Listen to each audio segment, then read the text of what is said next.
Hello बच्चों, welcome to the channel. आज इंस्टॉलन series के अंदर जो अपन चैप्टर करने वाले हैं बेटा, उसका नाम है इलेक्ट्रिक करंट। ठीक, तो जो बच्चे नहीं जानते उनको मैं बता दूं, इंस्टॉलन सीरीज़ पैरामेडिकल के बच्चों के लिए मैं चैनल पर स्टार्ट किया हूं। जो बच्चे भी 13 तारीख को इसका पेपर लिखेंगे तो वो अदर वीडियोज़ को भी गो थ्रू कर सकते हैं। तो चलिए फिर आज की वीडियो अपन स्टार्ट करते हैं। तो देखिए, करंट इलेक्ट्रिसिटी के अंदर बेटा जो टॉपिक आपके हम कवर करने वाले हैं इसके अंदर, वो टॉपिक अपन कवर करेंगे current, drift velocity, cell, its combination and combination of resistors. ये जितने भी टॉपिक्स हैं ये आपके पैरामेडिकल पेपर के लिए इंपॉर्टेंट है। प्रीवियस ईयर पेपर को एनालाइज करने के बाद मैं ये वीडियोस आप सभी बच्चों के लिए बना रहा हूँ। तो देखते हैं अपना पहला क्वेश्चन क्या कहता है। इस क्वेश्चन के अंदर हमारे से बोला है कि अगर हम किसी टाइम t के अंदर किसी चार्ज को पास करते हैं तो आपको बताना कि 5 सेकंड पर कितना करंट होगा। तो देखिए बेटा जी, तो हमारे पास q इज इक्वल्स टू हो गया 5t² प्लस 3t प्लस 1। अब करंट का फॉर्मूला क्या रहता है सर, दैट इज dq/dt। तो अपन यहाँ वैल्यू को सब्सटीट्यूट करेंगे तो d/dt of 5t² plus 3t plus 1, इसका डिफरेंशिएशन कितना आएगा सर, 10t प्लस 3। ठीक, t² का डिफरेंशिएशन 2t और 3 बाहर कॉमन, तो dt/dt बिकम्स 1। तो यहाँ पर टाइम को अपन सब्सटीट्यूट कर लेंगे। सो ये वैल्यू आ जाएगी बेटा हमारे पास 10 times of 5 plus 3। So we can say that it becomes 53 ampere. Which option sir, that is C option. Moving to the next question. इस क्वेश्चन में हमारे से क्या बोला है, drift velocity varies with time of electric field as a relation. देखिए, drift velocity के बेटा दो फॉर्मूले हैं जो आप सभी बच्चों ने याद रखने हैं। एक है इलेक्ट्रिक फील्ड के साथ रिलेशन और एक है करंट के साथ रिलेशन, दैट इज NEAVD। ठीक, तो ये दोनों फॉर्मूले आप अच्छे से याद रखेंगे। चाहे तो इलेक्ट्रिक फील्ड की जगह आप V/L भी लिख सकते हैं और उसको सब्सटीट्यूट करेंगे तो ड्रिफ्ट वेलोसिटी का रिलेशन पोटेंशियल के साथ भी आ जाएगा। सही बात सर। तो देखिए यहाँ से ड्रिफ्ट वेलोसिटी इलेक्ट्रिक फील्ड के डायरेक्टली प्रोपोर्शनल है, so it means A option. Moving to the next question. When a current I is set up in a wire of radius R। ठीक, ये आपके पास बेटा एक वायर है जिसका रेडियस अपने पास r है। इससे पास होने वाले की जो ड्रिफ्ट वेलोसिटी है वो vd है। If the same current is set up through the wire of radius two r, the drift velocity will be. ठीक, तो इस वाले फॉर्मूले का अपन यहाँ पे यूज़ करने वाले हैं। पहली सिचुएशन में अपने से बोला है NEAVD और रेडियस हमारे पास जो दी गई है वायर की, दैट इज NE/r²VD। तो नया वाला जो करंट हो जाएगा सर वो कितना हो जाएगा डबल रेडियस के साथ, that is I' is equals to NE/4r²। Let's say the new drift velocity भी V'। सही बात सर। अब क्वेश्चन के अंदर I और I' एक दूसरे के बराबर है तो आप इक्वेट कर लीजिए। So NE/r²VD is equals to NE/4r², that is V'। तो जो चीज़ आपके पास बेटा कैंसिल आउट हो रही है उसको कर लीजिए कि सर ये वाला वैल्यू अपने पास कैंसिल आउट, r² से r²। तो यहाँ से हमारे पास VD की वैल्यू सर जो आ गई, that is 4 times of V'। अपने से V' पूछा है, दैट हैज़ बिकम VD/4। सही बात sir. Moving to the next question. So which option is there, so that is D option. Moving to the next question. A charge particle having drift velocity this much. Drift velocity अपने को पता है, electric field अपने को पता है, mobility. तो देखिए बेटा, मोबिलिटी का फॉर्मूला क्या होता है, that is drift velocity per unit electric field. Drift velocity की वैल्यू रखता हूँ E/m into tau, that is being divided by E। सो हमारे पास मोबिलिटी का एक और फॉर्मूला आपको याद रखना है। ठीक है, तो ये कॉन्सेप्ट्स में आएगा आपके पास बेटा। अब चेक कर लेते हैं कि हमारे से इस क्वेश्चन के अंदर कौन सा कॉन्सेप्ट यूज़ होगा सर। हमारे पास जो है ड्रिफ्ट वेलोसिटी भी गिवन है, इलेक्ट्रिक फील्ड भी फॉर्मूला हमारा यूज़ हो रहा है। So mu is equals to drift velocity 7.5 10⁻⁴ divided by 3 times of 10⁻⁻10। तो इसको अगर अपन सॉल्व करेंगे so it is going to be 2.5। So mu is equals to 2.5 times of 10⁻⁻6। Which option sir, B option. Moving to the next question. अच्छा, अब ये वाला क्वेश्चन जो है बेटा, ये डिपेंडेंसी ऑफ मटेरियल इधर कंडक्टर, सेमीकंडक्टर और एलॉय ऑन टेम्परेचर, ये हमारे पास इसमें बेस्ड क्वेश्चन है। तो क्वेश्चन क्या बोलते हैं कि अगर आप टेम्परेचर इंक्रीज करते हैं तो इलेक्ट्रिक रेजिस्टेंस पे क्या फ़र्क पड़ेगा। तो मैं पहले रेजिस्टेंस का फॉर्मूला लिख देता हूँ, ml/NE²A टाउ। ये जनरल फार्मूला, तो ये हमारे पास जनरल फार्मूला रहता है। अब इस फॉर्मूले में अगर आप देखोगे तो टेम्परेचर पर कोई भी डायरेक्ट डिपेंडेंसी नहीं है, पर रेजिस्टेंस जो है वो टाउ पर डिपेंड करता है। तो जैसे कि आप टेम्परेचर बढ़ाएंगे तो आपकी काइनेटिक एनर्जी ऑफ इलेक्ट्रॉन क्या कर जाएगी सर, इंक्रीज़ कर जाएगी। जब इलेक्ट्रॉन फास्ट मूव करेंगे तो जल्दी कोलाइड करेंगे, और टाउ क्या है आपका एवरेज टाइम ऑफ कोलिजन। तो जब जल्दी कोलाइड करेंगे तो आपका टाइम क्या लगेगा, टाइम ऑफ कोलिजन रिड्यूस कर जाएगा। तो यहाँ पर टेम्परेचर के बढ़ाने पर आपका टाउ डिक्रीज़ करता है, पर ये जो ट्रू है ये कंडक्टर के लिए है। सेमीकंडक्टर का जो डिपेंडेंसी है रेजिस्टेंस का वो n पर होता है। क्लियर होगी? सही बात सर। तो यहाँ पे हम चेक कर लेते हैं कि विच ऑप्शन इज़ देयर। तो अगर मैं टेम्परेचर बढ़ाता हूँ काइनेटिक एनर्जी बढ़ती है, टाउ घटता है। अगर टाउ घटता है सर तो रेजिस्टेंस बढ़ता है, तो मैं बोल सकता हूँ कि कंडक्टर में टेम्परेचर के बढ़ाने पे रेजिस्टेंस इंक्रीज़ करता है। तो यहाँ पर अगर हम देखेंगे तो temperature increases the electric resistance, decreases for both semiconductor and conductor. Wrong answer. Increases for conductor but decreases for semiconductor, that is a correct answer. So B option is right. अगले क्वेश्चन पे move करते, ये भी इसी पर based है। तो इसमें क्या बोला है, which of the following graph represent the resistivity. देखिए जो रेजिस्टिविटी है उसका फॉर्मूला हो गया mne² टाउ। जैसे कि अभी मैं बताया, यहाँ पर आपसे कॉपर के लिए ये बात पूछी गई है, तो कॉपर इज़ अ कंडक्टर। तो जैसे टेम्परेचर के बढ़ने पर, सही बात सर, तो आपका क्या करता है, काइनेटिक एनर्जी बढ़ता है, वैसे ही आपका टाउ रिड्यूस करता है, और टाउ जैसे डिक्रीज़ करेगा तो रेजिस्टिविटी बढ़ेगी। पर रेजिस्टिविटी डायरेक्टली डिपेंडेंट नहीं है, तो हमारे पास विच ऑप्शन इज़ करेक्ट। तो अगर मुझे इसके लिए ग्राफ बनाना होगा तो इंक्रीजिंग कर्व बनेगा, पर वो डायरेक्टली प्रोपोर्शनल ना बन के आपके पास कुछ इस तरीके से रेक्टेंगुलर हाइपरबोलिक बनेगा। सही बात sir. Moving to the next question.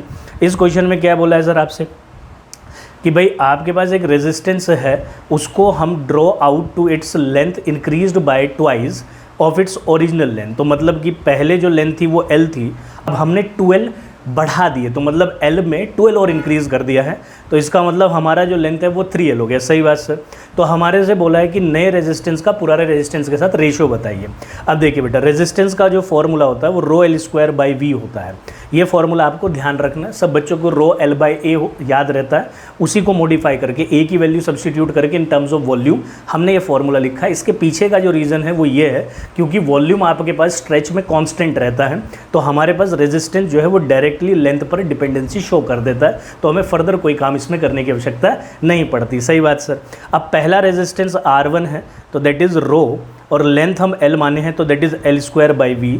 नया रेजिस्टेंस हमें फाइंड करना है, तो हम उसको R' मान लेते हैं। सो रो लेंथ हो गई बेटा 3 टाइम्स, तो 3L²/V, तो R' becomes 9 times of ρL²/V। तो मैं बोल सकता हूँ R', ρL²/V किसके बराबर है सर, R1 के बराबर है। तो यहाँ से हमारे पास 9 टाइम्स ऑफ R1 आ गया, तो अपने से दोनों का रेशो पूछा था, सो R'/R बिकम 9:1। तो which option is there, A option is there. Moving to the next question, the terminal resistance of, अच्छा अब ये सेल पर बेस्ड क्वेश्चन हम यहाँ से करने वाले, और सेल एक इंपॉर्टेंट टॉपिक है। लास्ट ईयर मतलब 2024 में सेल के ऊपर ही आपका क्वेश्चन पूछा गया था। सही बात सर।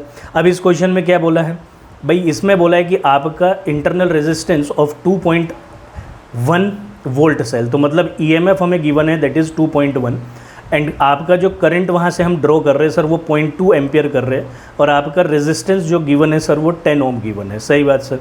और हमारे से इंटरनल रेजिस्टेंस पूछा है, बट इसमें हमें फॉर्मूलेज याद करने हैं, ठीक है। तो मैं रेस्पेक्टिव क्वेश्चंस के अंदर उसके रेस्पेक्टिव फार्मूलाज लिखते हुए चलूँगा। तो अगर मैं यहाँ से करंट की बात करूँ, so current will be equals to E/R+R, ठीक है। तो यहाँ से आपका जो करंट है दैट इज़ 0.2, और R है अपने पास 2.1 डिवाइडेड बाय 10 + R, इसको इधर मल्टीप्लाई करूँगा sir, so it becomes 0.2 10 + R is equals to 2.1। तो ये अपने पास आ गया 2, और ये हो गया सर हमारे पास 0.2 R is equals to 2.1। So that is 0.2 R is equals to 2.1 - 2। तो R की वैल्यू जो सर हमारे पास आएगी that will be 0.1 divided by 0.2, so R becomes 0.5. So सही बात sir. Which option is there? A option is there. Correct. Moving to the next question. A battery of EMF 10 volt. देखो बेटा, इस question के अंदर हमें EMF गिवन है आपका 10 वोल्ट, और आपका जो इंटरनल रेजिस्टेंस है सर वो 3 ओम हमें गिवन है, और आपने जो करंट ड्रॉ किया है इस सिचुएशन में दैट इज़ 0.5 एम्पियर, ठीक। तो ये हमारे पास सेल हुई, इसका इंटरनल रेजिस्टेंस हो गया, EMF हो गया, आपने इसको एक्सटर्नल रेजिस्टर से भी कनेक्ट किया है, ऐसा उसने बोला है। तो आपके पास जो उसने बोला है कि भाई इसने जो करंट ड्रॉ किया है वो 0.5 एम्पियर का करंट ड्रॉ किया है, तो इस टाइम पे आपको इस सेल का जो टर्मिनल पोटेंशियल है वो बताना है। तो ठीक, जैसे कि मैं आपको बोला हूँ कि क्वेश्चन के अंदर ही मैं उसका फॉर्मूला लिखते हुए चलूँगा, और प्रीवियस ईयर में 2024 पे इस पर बेस्ड आपका क्वेश्चन पूछा गया है, तो प्रीवियस ईयर के पॉइंट ऑफ व्यू से ये इंपॉर्टेंट टॉपिक है आपका, that is known as cell. तो यहाँ पर E इज इक्वल्स टू ठीक। तो यहाँ से अगर हम टर्मिनल पोटेंशियल की बात करें so that is V is equals to E minus I R. सही बात सर। तो V is equals to E M F at 10 minus I 0.5 और R इज़ 3। तो इसको मैं सॉल्व करता हूँ तो सर हमारा आंसर आता है आपका 8.5। So moving to the next question. तो इसमें क्या बोला है हमारे से, the terminal voltage of the battery whose EMF is this. तो इसमें भी अपने को EMF गिवन है दैट इज़ 10 वोल्ट और इंटरनल रेजिस्टेंस सर हमारे पास 1 ओम है when connected through the external resistance. So external resistance also given that is 4 ohm. तो then shown in the figure. तो अपने से इसमें भी वो सर टर्मिनल वोल्टेज पूछ रहा है तो आप सेम फार्मूला यूज़ कर सकते हैं that is V is equals to E minus I R. पर प्रॉब्लम क्या है इसके अंदर, हमें करंट नहीं बताया गया तो हमें करंट पहले फाइंड करना पड़ेगा। सही बात सर। तो कैसे फाइंड करेंगे, सो करंट का फॉर्मूला है sir E by R plus R. So I is equals to R EMF is 10 volt divided by external resistance 4 और इंटरनल रेजिस्टेंस 1, तो ये आ जाएगा अपने पास 2 एम्पियर। सही बात सर। पहला काम आया। अब इसको हम अपने फॉर्मूले में रखेंगे। V इज इक्वल्स टू, तो आपका EMF कितना है सर 10 माइनस I कितना है सर, I हमारे पास आया 2 और इंटरनल रेजिस्टेंस कितना है सर 1। तो पोटेंशियल हमारे पास आ जाएगा बेटा जी 8 volt. So which option sir, C option. Moving to the next question. बेटा ये क्वेश्चन भी आपका जो है सेल पर बेस्ड है पर ये ग्राफिकल फॉर्म में आपका क्वेश्चन पूछा गया है। कोई भी ग्राफ जब हम बनाते हैं उसके लिए इक्वेशन जरूरी होती है, तो हम चेक कर लेते हैं कि इस ग्राफ की इक्वेशन क्या होगी। तो पहले हमें डिटरमाइन करना पड़ेगा कि ये ग्राफ किस किस के बीच में बना है, तो टर्मिनल पोटेंशियल और करंट के बीच में। तो इसकी जो इक्वेशन रहती है सर वो रहती है E माइनस आई आर। ठीक है। तो इसको मैं रीअरेंज करके लिख लूँगा minus I are plus E। तो अब देखिए आप अगर इस इक्वेशन को देखें तो ये स्ट्रेट लाइन की एक इक्वेशन है और अगर मैं इसको कंपेयर करता हूँ y is equals to mx plus c के साथ तो बेटा देखिए ये आपका y रिप्रेजेंट कर रहा है, यहाँ करंट जो है वो x को रिप्रेजेंट कर रहा है और m जो है वो r को रिप्रेजेंट कर रहा है और इंटरसेप्ट जो है वो e को रिप्रेजेंट कर रहा है। तो आप अपने ग्राफ को अगर ध्यान से पढ़ेंगे तो ये इंटरसेप्ट हो गया जो कि अब e को रिप्रेजेंट कर रहा है और आपका जो स्लोप है, इसका स्लोप जो बेटा आपका वो इसका जो स्लोप है वो आपको इंटरनल रेजिस्टेंस की वैल्यू को देगा। सही बात सर। अब क्वेश्चन में भी हमारे से क्या ही पूछा है, स्लोप फाइंड करने के लिए बोला है। तो स्लोप कैसे निकाला जाता है सर, स्लोप निकलता है परपेंडिकुलर ओवर बेस। तो परपेंडिकुलर अगर हम देखें इसमें सो दैट इज़ 5.6 और बेस को अगर हम देखें तो दैट इज़ 2। तो अपने पास आंसर आ रहा है 2.8 और ये इंटरनल रेजिस्टेंस को रिप्रेजेंट करेगा। तो हम बोल सकते हैं कि 2.8 ohm is your correct answer, that is A option. Moving to the next question. अच्छा ये भी सेल पर बेस्ड है, अच्छा क्वेश्चन है। ठीक है। नीट में प्रीवियस ईयर पेपर से ये क्वेश्चन लिया गया है बेटा आपका और आपका इस क्वेश्चन की इंपॉर्टेंस भी अच्छी खासी है एम्स पैरामेडिकल के पेपर के लिए। पर इस क्वेश्चन का जो कॉन्सेप्ट है वो शॉर्ट सर्किट पर जुड़ा हुआ है। क्वेश्चन में एक बार पढ़ देता हूँ। Battery consist of variable n identical cell. तो ये आपके पास n आइडेंटिकल सेल्स है जो जोड़ी गई है। आइडेंटिकल होने का मतलब हुआ कि उसका इंटरनल रेजिस्टेंस और EMF दोनों बराबर हैं। आपसे क्या बोला, which are connected in series, the terminal of the battery is short circuited. अब हमें ये समझना पड़ेगा कि सर शॉर्ट सर्किट का मतलब क्या होता है। शॉर्ट सर्किट क्या कहता है कि जब आप लाइव वायर माने पावर्ड वायर को जब न्यूट्रल वायर से कनेक्ट करोगे तो उस टाइम पे शॉर्ट सर्किट कॉज होता है। इसका कारण क्या है, क्योंकि जो न्यूट्रल वायर है बेटा उसका लो रेजिस्टेंस रहता है। तो जब लाइव वायर से न्यूट्रल वायर में करंट जाएगा तो उस टाइम पे वो हाई से लो की तरफ मूव करेगा जिसकी वजह से आपके पास शॉर्ट सर्किट कॉज होता है। सही बात सर। इस सिचुएशन के अंदर क्या होगा कि पोटेंशियल ग्रेजुअली डिक्रीज कर जाएगा और हम आइडियल कंडीशन के अंदर उस पोटेंशियल को जीरो मान के चलेंगे। तो वही हम यहाँ पे करने वाले हैं। तो जब आप इन दोनों एंड्स को जोड़ोगे, ठीक है, तो मतलब आपने शॉर्ट सर्किट कॉज करा दिया। इस टाइम पे इस एंड का और इस एंड का पोटेंशियल सेम हो गया तो पोटेंशियल ड्रॉप आपका जीरो हो गया। तो मैं बोल सकता हूँ कि इस पूरे n आइडेंटिकल सेल के कॉम्बिनेशन के अक्रॉस जो पोटेंशियल है, टर्मिनल पोटेंशियल जो है वो जीरो के बराबर है। सही बात सर। ये पहला पॉइंट है। दूसरा पॉइंट आपको क्या ध्यान रखना, अपना फॉर्मूला लिखना है। तो that is E minus I are. अब ये E माइनस आई आर नहीं रहेगा क्योंकि यहाँ बहुत कॉम्बिनेशन है तो आपको E equivalent minus I are equivalent लिखना पड़ेगा। सीरीज कॉम्बिनेशन में क्या रहता है, E इक्विवेलेंट सभी का सम होता है तो इस वजह से E इक्विवेलेंट आपका NE के बराबर हो जाएगा और R इक्विवेलेंट आपका NR के बराबर हो जाएगा। सही बात सर। यहाँ पर आप V की वैल्यू को जीरो रखेंगे, इससे आपका E इक्विवेलेंट हो जाएगा NE माइनस I और दैट इज़ NR। उधर मैं इसको ले जाऊंगा तो it becomes I NR is equals to NE n से n आपका कैंसिल हो जाएगा और बेटा करंट की वैल्यू क्या आ रही है हमारे पास, E/R। अगर आप अपने करंट की वैल्यू के अंदर देखें तो उसमें n कहीं भी नहीं है, तो इसका मतलब current is independent of n, connection number of cell पर डिपेंड नहीं कर रहा है। तो इसका मतलब आपका जो ग्राफ रहेगा वो इंडिपेंडेंसी का ग्राफ रहेगा, तो that is your A option. इसमें आपका करंट n बढ़ाते रहेंगे तो करंट पर कोई फर्क नहीं पड़ेगा। Moving to the next question. इस क्वेश्चन में हमारे से क्या बोला है, calculate the number of dry cell. इस बार तो हमारे से नंबर ही पूछ लिया।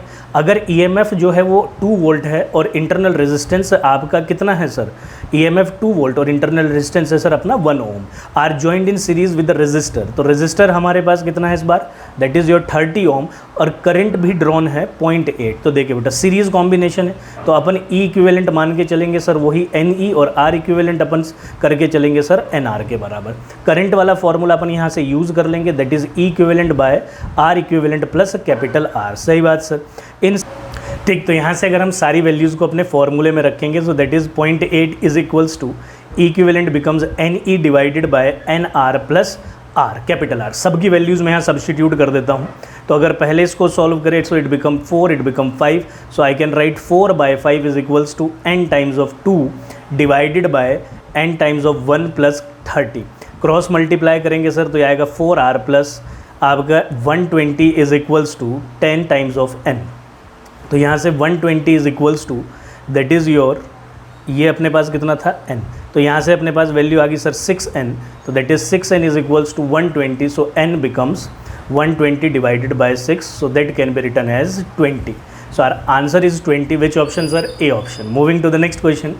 There are 4 resistor each having the same resistance of 4 ohm. तो 4 ohm, तो हमारे से क्या बोला है कि यहाँ पर आपके 4 रजिस्टर है, तो सभी का जो रेजिस्टेंस है वो 4 ओम है। They are first connected in series, तो मतलब इनका जो आर इक्विवेलेंट होगा वो अपने पास 16 ओम हो जाएगा। सही बात सर।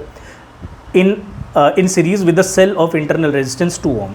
इसको हमने एक सेल जिसका इंटरनल रेजिस्टेंस कितना है सर, 2 ओम का इंटरनल रेजिस्टेंस है, उससे कनेक्ट कर दिया। Then they are connected in parallel to the same cell. अब हम इसको क्या करेंगे सर, आपका है ना बेटा, तो हम इसको पैरेलल में कनेक्ट कर देंगे। वही 4 रजिस्टर्स आपके अब काहे में कनेक्ट हो जाएंगे, पैरेलल में। तो इनका आर इक्विवेलेंट कितना हो जाएगा सर, 1/4 प्लस 1/4 प्लस 1/4 प्लस 1/4। तो ये वैल्यू मेरे पास आर इक्विवेलेंट की आ जाएगी सर 1 ओम। सही बात सर। अच्छा, सेल वही रहेगी अपने पास, उसमें कोई चेंज नहीं है, 2 ओम की सेल है। अब अपने पास क्या बोला कि find the ratio of the current. देखिए पहले वाले केस के अंदर करंट हो जाएगा ई डिवाइडेड बाय ओम कितना है 2, और एक्सटर्नल रेजिस्टेंस कितना आया था सर आपका 16, तो इसको मैं I1 मान लेता हूँ।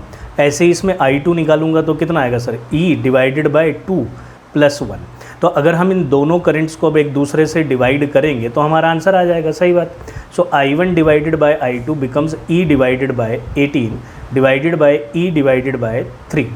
तो ये कैंसिल आउट हुआ, ये भी कैंसिल आउट हुआ, तो it has become 1/6। Which option sir, C option. Moving to the next question.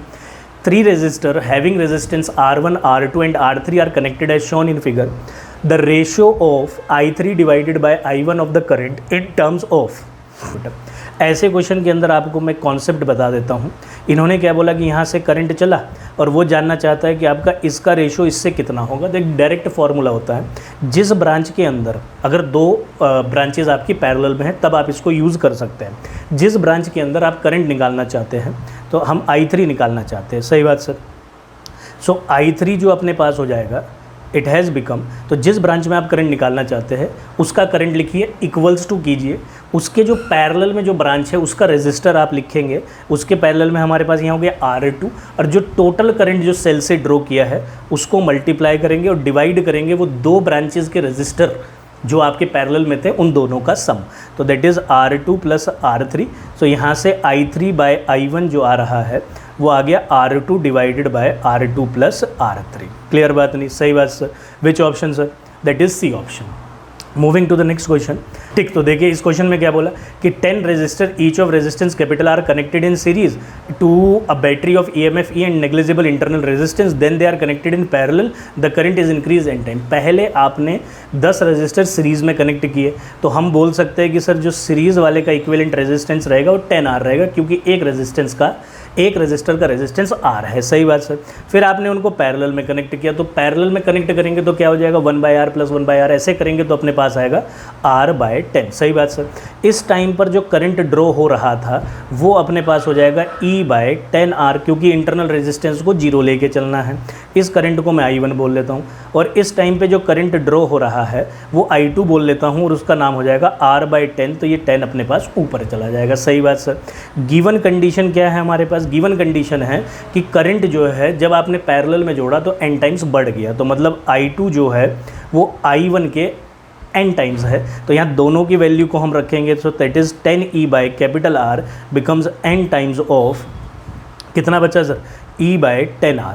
तो यहाँ से E/R कैंसिल हो जाएगा सर, तो n कितना आ गया सर? 100। कितना आ गया हमारे पास? 100। Which option? That is B option. Moving to the next question. ये सिंपल आपका है, ये कंजर्वेशन ऑफ चार्ज पर बेस्ड है, मतलब कि एक पॉइंट पर जितना करंट आया उतना ही करंट वहाँ से आपके पास चला गया। तो अगर हम इस क्वेश्चन को ध्यान से देखें तो इसने हमारे से पूछा है कि करंट I की वैल्यू बताइए, वो यहाँ पर है। तो इधर से 2 आया, इधर से 2 आया, तो इधर कितना जाएगा सर? 4 में से इधर कितना चला गया? 1, तो इधर कितना जाएगा सर? 3, ठीक। और 3 में से इधर गया आपका 1.3, तो इधर कितना गया सर? 3 - 1.3, तो अपन बोल सकते हैं 1.7 ampere, that is A option. Moving to the next question. इस क्वेश्चन में हमारे से क्या बोला? In the circuit shown below the reading of the voltmeter and ammeter will be. तो हमारे से पूछा है उसने कि भाई इस सिचुएशन के अंदर आपको वोल्टमीटर और एमीटर की रीडिंग बतानी है। तो देखिए बेटा, आपका क्वेश्चन क्या कहता है, यहाँ पर वोल्टमीटर पैरेलल में लगा है, तो जो इसके अक्रॉस पोटेंशियल ड्रॉप होगा वही मेज़र करेगा। तो इसके अक्रॉस जो पोटेंशियल ड्रॉप होगा उसको हम कैसे फाइंड करेंगे? पहले यहाँ से करंट चलाएंगे, तो यहाँ से चले हुए करंट को इन्होंने I1 बोला है, तो पहले हमें I1 निकालना पड़ेगा, क्योंकि ये आइडियल वोल्टमीटर है तो इसका रेजिस्टेंस आप इन्फिनिटी मान के चलेंगे।